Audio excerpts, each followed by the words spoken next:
नमस्कार, स्वागत है आपका जीत आज तक में और आपके साथ मैं हूं ममता सिंह। तो चलिए बढ़ते हैं ताजा तरीन खबरों की ओर। दाहोद जिला चीफ ब्यूरो शब्बीर भाई सुनीलवाला फतेहपुरा संगठन की बैठक में देदियापाड़ा विधायक चैत्रभाई वसावा उपस्थित रहे।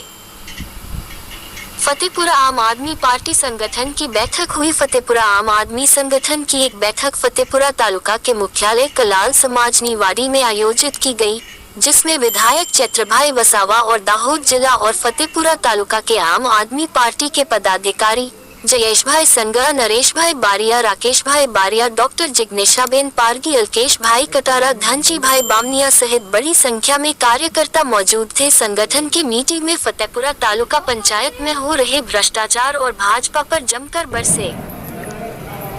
आज अमे दाहोद जिल्लाना फतेहपुरा तालुकानी मुलाकाते छे। आजनी मीटिंगमां अमारा तमाम पदाधिकारीओ साथे अमे चर्चा करी छे। आवनारा दिवसोमां जे पण तालुका जिल्ला पंचायत होय के आ विस्तारनी नगरपालिका पंचायतोनी चूंटणी होय एमां आवनार दिवसे आम आदमी पार्टी पूरी मजबूताईथी दरेक बेठको पर लड़नारी छे। साथे साथे आ विस्तारनी मुलाकात दरमियान घणी गंभीर बाबतो अमारा ध्यान पर आवी छे। आ विस्तारमांथी वर्षोथी सरकारमां रहीने અહીં વિસ્તારના જસવંતસિંહ ભાંભોરજી હોય, કુબેર ડિંડોરજી હોય કે બચુભાઈ ખાબડ હોય, અનેકવાર એ લોકો રાજ્ય અને કેન્દ્રના મિનિસ્ટરમાં એમણે પોતે રહેલા હોવા છતાં આજે પણ દાહોદ જિલ્લો આખા ગુજરાતમાં અતિ પછાત છે, આખા દેશમાં અતિ પછાત છે અને અતિ પછાત જિલ્લામાં અનેક પ્રકારની કરોડો અબજોની ગ્રાન્ટો આવે છે, છતાં એ ગ્રાન્ટો પર આજે ગ્રાઉન્ડ પર કોઈ જગ્યાએ કામો નજરે પડતા નથી। આપ સૌ અહીંયા જોયું હશે, દાહોદમાં આજે પણ પ્રભારી મંત્રી તરીકે આપણા ગુજરાતના શિક્ષણ મંત્રી કુબેર ડિંડોરજી પોતે આદિજાતિના મંત્રી પણ છે, છતાંય દાહોદમાં 108 શાળા એવી છે જ્યાં એક જ શિક્ષક છે। એવી જ રીતના અહીંની એકલવ્ય મોડલ શાળાઓમાં જે રાજ્ય બહારના શિક્ષકોની ભરતી થઈ છે, જેના કારણે ગુજરાતી મીડિયમની 9, 10, 11, 12 ધોરણના વિદ્યાર્થીઓને ભણવામાં ખૂબ જ તકલીફો પડે છે। અહીંયા જેટલી પણ આશ્રમ શાળાઓ છે એ આશ્રમ શાળાઓમાં આજે પણ તમે જોશો તો જે વખતનું જે જમવાનું મેનુ હતું, સાંજે કઠોળ ને રોટલા, સવારે દાળ ભાત, એ જ મેનુથી એ જ સુવિધામાં આજે અમારા બાળકો ભણે છે। એટલા માટે શિક્ષણની વાતો આપણે કરીએ છીએ વિશ્વગુરુ બનવાની, પણ આજે દાહોદ જિલ્લાની પરિસ્થિતિ ખૂબ જ ગંભીર છે। સાથે સાથે આ જિલ્લામાં નલ સે જલના નામો કરોડો રૂપિયાના બિલો બની ગયા, પેમેન્ટો ચૂકવાઈ ગયા, પણ નલ સે જલમાં આજે એક પણ ગામમાં પાણી આવતું નથી। પાણી પુરવઠાની યોજનાઓ, ઉદ્વહન સિંચાઈની યોજનાઓ કરોડોની બની ગઈ, આજે ખેડૂતને પાણી મળ્યું નથી। આજે મનરેગામાં મટીરિયલ સપ્લાય કરવાના નામે આ ભાજપના નેતાઓ ગીર સોમનાથથી જલારામ એન્ટરપ્રાઇઝ કરીને એજન્સી લાવ્યા।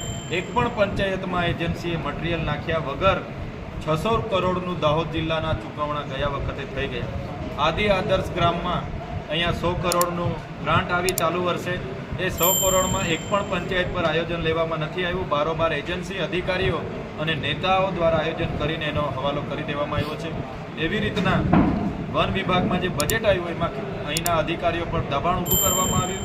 તો દાહોદ સામાજિક વનીકરણના નાયબ વન સંરક્ષણે હમણાં 3-4 દિવસ પહેલાં જ પોતાની સર્વિસ રિવોલ્વરથી આત્મહત્યા કરી લીધી। ગઈકાલે પણ એ જ ઓફિસના એક કર્મચારી આત્મહત્યા કરી લીધી અને એમણે એવું કીધું છે કે આ તમામ સ્થાનિક નેતાઓના દબાણને કારણે અમે દુષ્પ્રેરણાથી પ્રેરણાને લોકોએ આત્મહત્યા કરી। તો તમે વિચારી શકો કે દાહોદમાં કેટલો મોટો ભ્રષ્ટાચાર થાય છે। એમાં ફતેપુરા તાલુકામાં નાણાં પંચો હોય, ગુજરાત પેટર્ન હોય, વિકાસશીલ તાલુકાની જોગવાઈ હોય, 15% તાલુકાની જોગવાઈ હોય કે એક્ટિવિટી હોય, તમામમાં આજે પણ 40% કામો ગ્રાઉન્ડ પર સ્થળ પર થયા નથી અને બારોબાર બિલો ટકાવારીઓ લઈને મંજૂર કરી દેવામાં આવ્યા છે।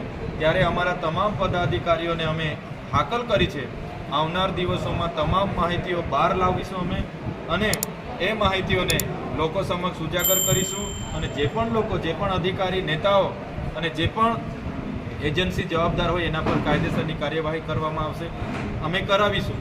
દાહોદમાં નકલી કચેરીઓ પકડાઈ, નકલી અધિકારીઓ પકડાયા, માત્ર ને માત્ર આજે અધિકારીઓ પર જ કેસ કરવામાં આવ્યો, પણ અધિકારીઓના નિવેદનો એવા લખાવ્યા છે એમણે આ નેતાના કહેવાથી અમે આ કર્યું છે, છતાંય આજે એક પણ નેતાને જેલમાં નથી મૂકવામાં આવ્યા।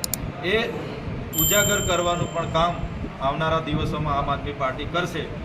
મતલબમાં દાહોદની જનતા હોય કે ફતેપુરાની જનતા હોય, જનતાને એમના પ્રશ્નોને ન્યાય આપવાનું કામ આવનાર દિવસોમાં આમ આદમી પાર્ટી સમેત અમે પણ દાહોદ જિલ્લામાં આવીને કરવાના છે। એ જ બાબતની આજની મીટિંગમાં અમારી ચર્ચાઓ થઈ છે।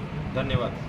एक छोटे से ब्रेक के बाद फिर से हाजिर होंगे ऐसे कुछ खास खबरों के साथ। तब तक के लिए नमस्कार। हर खबर की अपडेट पाने के लिए आप हमारे चैनल को सब्सक्राइब करें। धन्यवाद।